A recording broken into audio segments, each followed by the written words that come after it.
Dear student, platform of learning YouTube channel पर हम इस वीडियो में 10th क्लास की गणित सब्जेक्ट की वर्कशीट नंबर 10 को सॉल्यूशन के साथ एक्सप्लेन करने जा रहे हैं। वीडियो को पूरा ज़रूर देखें और अगर आपने अभी तक चैनल को सब्सक्राइब नहीं किया है तो इसे सब्सक्राइब ज़रूर कीजिए। स्टार्ट करते हैं वर्कशीट नंबर 10। पृष्ठीय क्षेत्रफल एवं आयतन। देखिए यहाँ पर आपके पास पहली जो आकृति है वह घन की है। घन होता है जिसकी लंबाई, चौड़ाई और ऊंचाई तीनों बराबर होते हैं। यहाँ पर घन की लंबाई भी a सेंटीमीटर है, चौड़ाई भी a सेंटीमीटर है और ऊंचाई भी a सेंटीमीटर है। और घन का कुल पृष्ठीय क्षेत्रफल होता है 6a²।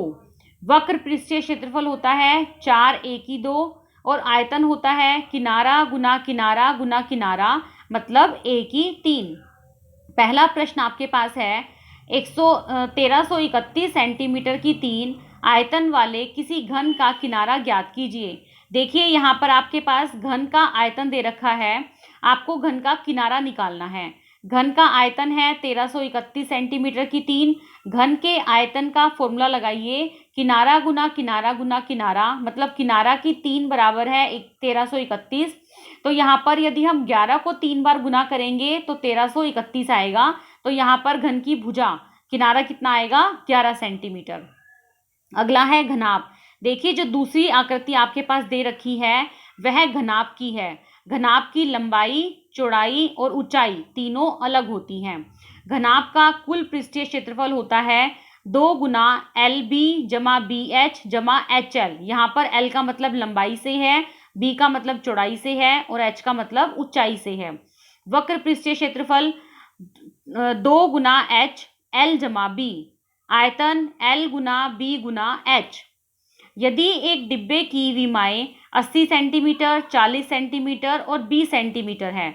अब आपको ये तीनों विमाओं को देखकर पता लग जाना चाहिए कि यह क्वेश्चन किस चीज का है, घनाभ का है। तो इस डिब्बे को पूरा ढकने के लिए 40 सेंटीमीटर भुजा वाले कितने वर्गाकार कागज की आवश्यकता पड़ेगी। देखिए अब हमें इस डिब्बे को कागज से कवर करना है, इसका मतलब हमें डिब्बे का कुल पृष्ठीय क्षेत्रफल पता होना चाहिए। कुल पृष्ठीय क्षेत्रफल का फॉर्मूला है 2 गुना LB जमा BH जमा HL।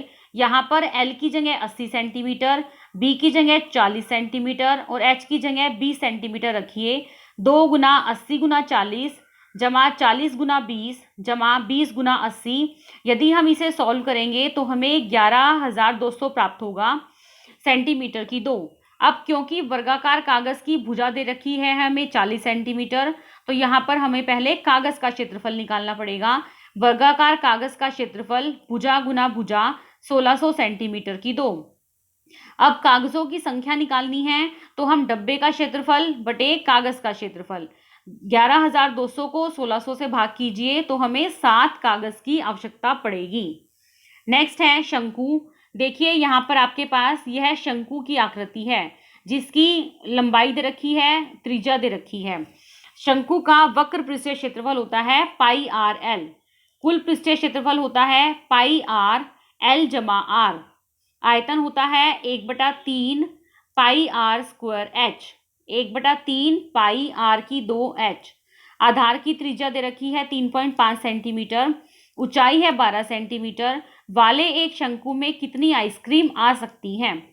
अब हमारे पास एक शंकु दे रखा है, हमें इसके अंदर आइसक्रीम डालनी है, इसका मतलब अंदर, तो हमें इसका आयतन निकालना पड़ेगा। 1/3 πr²h। यहाँ पर r कितना है 3.5 और h कितना है 12, तो इसको फॉर्मूले में रखिए। 1/3 पाई की जगह रखा 22/7 गुना 3.5 गुना 3.5 गुना 12। जब हम इसे सॉल्व करेंगे तो हमें 154 सेंटीमीटर की 3 मिलेगा। तो आइसक्रीम की मात्रा कितनी आएगी यहाँ पर, 154 सेंटीमीटर 3। अगली जो आकृति है आपके पास वह बेलन की है। देखिए यह बेलन की आकृति है।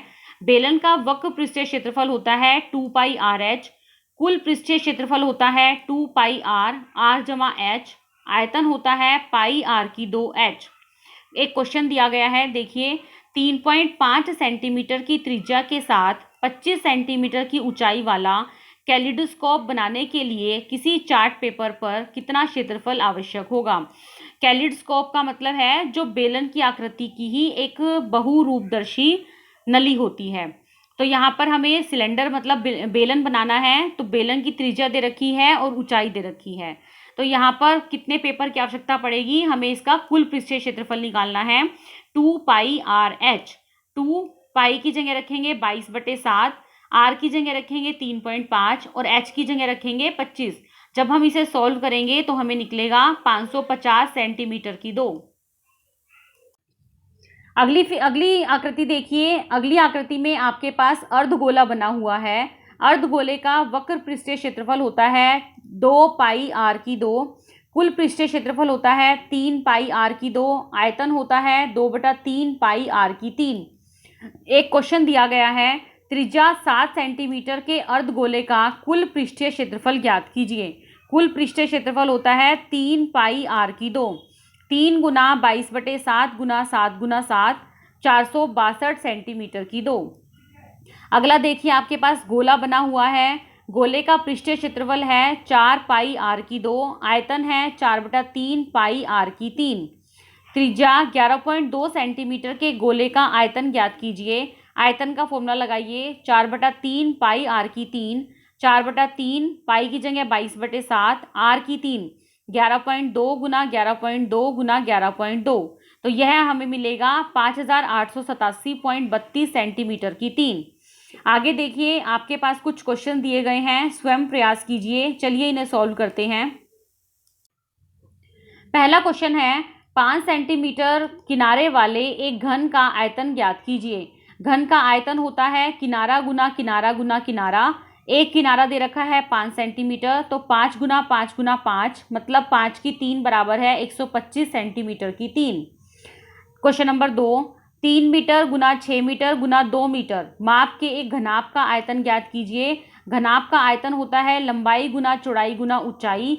3 गुना 6 गुना 2 बराबर है 36 मीटर की 3। अगला है, त्रिज्या 28 सेंटीमीटर, 2.8 सेंटीमीटर के आधार व 10 सेंटीमीटर की ऊंचाई के बेलन का कुल पृष्ठीय क्षेत्रफल ज्ञात कीजिए। कुल पृष्ठीय क्षेत्रफल होता है 2πr/r/h। यहाँ पर वैल्यू पुट कीजिए, 2 गुना 22/7 गुना r है 2.8, 2.8 जमा 10। जब हम इसे सॉल्व करेंगे तो हमें आंसर मिलेगा 225.28 सेंटीमीटर की 2। क्वेश्चन नंबर 4, त्रिज्या 14 सेंटीमीटर के गोले का पृष्ठीय क्षेत्रफल ज्ञात कीजिए। गोले का पृष्ठीय क्षेत्रफल होता है 4πr/2, 4 गुना 22/7 गुना 14 गुना 14। इसे यदि हम सॉल्व करेंगे तो हमें आंसर मिलेगा 2464 सेंटीमीटर की 2। तो बच्चों, ये था हमारी वर्कशीट का पूरा सॉल्यूशन। उम्मीद है आपको ये वर्कशीट अच्छे से समझ में आ गई होगी। फिर भी यदि आपको कोई डाउट है या कोई क्वेरी है तो वीडियो के कमेंट सेक्शन में ज़रूर पूछिए। मैं जल्दी से जल्दी आपके कमेंट्स का रिप्लाई करने की कोशिश करूँगी। वीडियो को लाइक और अपने फ्रेंड के साथ शेयर ज़रूर कीजिए। Thanks for watching. Have a nice day.